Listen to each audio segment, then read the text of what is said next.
في البداية انت الآتي: اذا كنت في غرفة السكيورتي، لو حد كان بيراقب الكاميرات، تلاقي حد واقف بيراقب الكاميرات، تعرف ازاي ووقتها ما تقتلش حد. دي غرفة السكيورتي، تمام. اللي بيراقب القاتل عشان يعرف هو فين. لو عايز تعرف حد بيراقب في الغرفة دي ولا لا،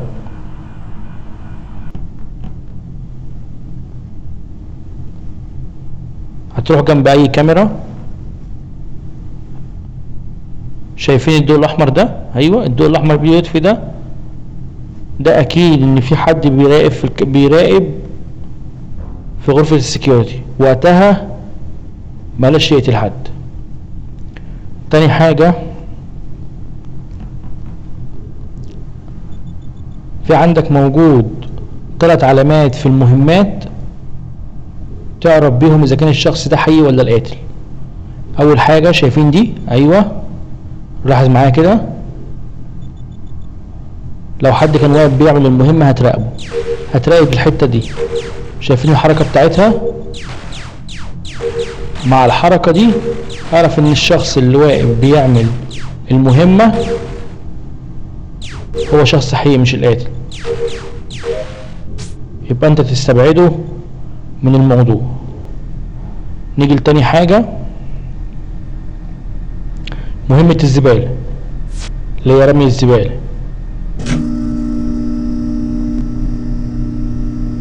تيجي ترميها هنا، هوريك دلوقتي، ثواني. ايوه، هو يودينا المكان تاني.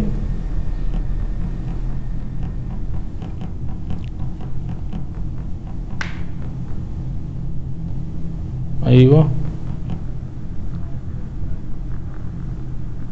لاحظ بقى معايا تحت حركة الزبالة. لو حد كان واقف بيعمل المهمة دي، لاحظ الحتة اللي تحت دي، اقف جنبه وبص عليها لو هو كان حقيقي او القاتل.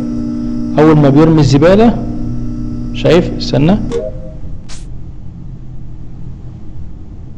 بص الزبالة هتلاقيها بتترمي من تحت، يبقى كده الشخص ده عمل المهمة دي ومرماش حاجة. تالت واحدة، المهمة دي اسهل حاجة. لو رحت عند المهمة دي لقيت في واحد واقف هنا وبيعمل المهمة دي، ده اكيد 100% مش القاتل، ده كمان تستبعده، وده الشخص حقيقي. تمام. في حاجة كمان بسيطة ممكن تعرف بيها اذا كان الشخص ده هو القاتل ولا مش القاتل. ركز معايا، هتروح اي مهمة تقف جنبه، راقبه من بعيد. اهم حاجة شوف هو بيعمل مهمة، شوف شريط المهام ده. لو الشخص ده واقف حقيقي وبيعمل مهمة، هتلاقي شريط المهام بعد ما عمل المهمة شريط المهام ارتفع. شوف معايا، ركز عشان تخلص المهمة. شايفين الشريط ارتفع، يبقى الشخص ده كمان تستبعده.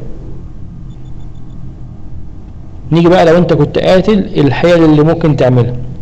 اول حاجة، مش لازم تكون قريب قوي من اللي هتقتله. ممكن اول ما يظهر عليه الشريط الاحمر ده، شايفين الشريط الاحمر اللي عليه ده، ممكن تقتله بسهولة اهو.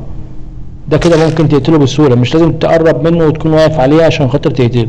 اول ما يظهر الشريط الاحمر ده من بعيد ممكن تقدر على طول تقتله. دي اول حاجة. في شوية حيل بقى ممكن تعمل كمان ايه. لو لقيت واحد في غرفة، تروح قافل الباب عليه. ايوه، تروح قافل الباب عليه، موته بقى بسهولة كده. انت قفلت الباب لمدة، خش عليه بقى وتقتله بسهولة.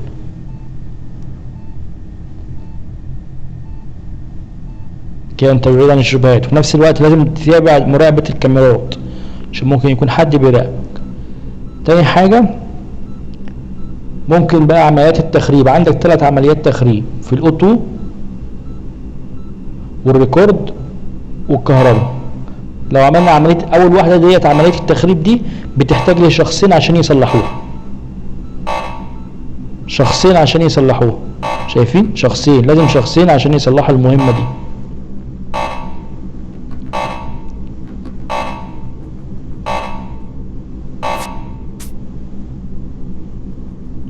كده وقتها خلص. تاني مهمه فين؟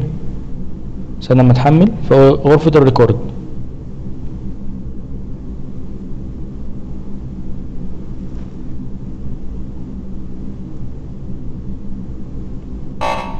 دي برضو بتحتاج لشخصين عشان يصلحوها، لازم شخصين اتنين عشان يصلحوها.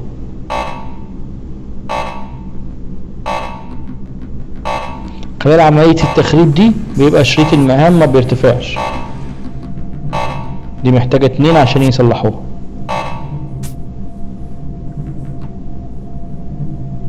تالت حاجة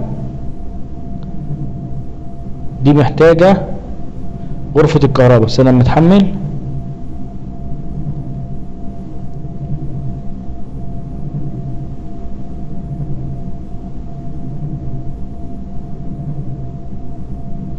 دي بقى محتاجة واحد بس عشان يصلحها، ولو اتجمعوا كلهم عشان يصلحوها وعدى الوقت انت بتكسب بسهولة، بتكسب تلقائي اوتوماتيك. لو ما عرفوش يصلحوها خلال وقت معين بتكسب اوتوماتيك. المفروض تخلي كل اللي تحت دول اخضر. تمام كده عمليات الايه، كده معاك 4 عمليات تخريب ممكن تستخدمهم لو انت القاتل. في بقى حاجة كمان ممكن تعملها من الايه، من الانفاق دي.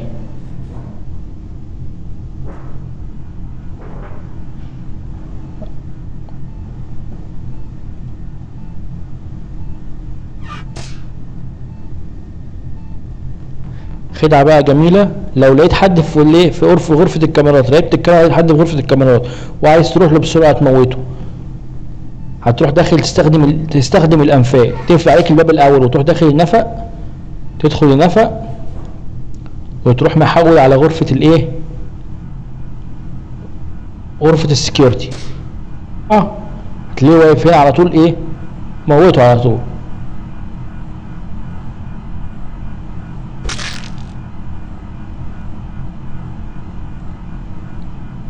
في مهمة بقى بتبقى صعبة شوية، بتاخد وقت والناس بتعملها، اوريها لك في غرفة الادمن اللي هي مهمة الكارت. بيجي لك ان هو بطيء او الكارت سريع.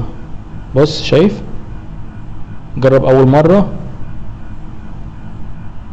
ما ينفعتش، تاخد وقت مع ناس كتير. اقول لك على اسهل طريقة تعملها بيها، شايف بيقول لك تو فاست. بص بقى تعملها ازاي، حرك يمين وشمال يمين وشمال يمين وشمال كذا مره ورا بعض وسيب، كده انت عملت المهم. سوشيال لايك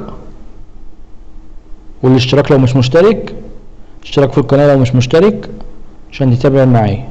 وهنزل لكم كمان في حيل تاني كتير، هنزلها لكم في فيديوهات تانية عشان الفيديو ما يطولش.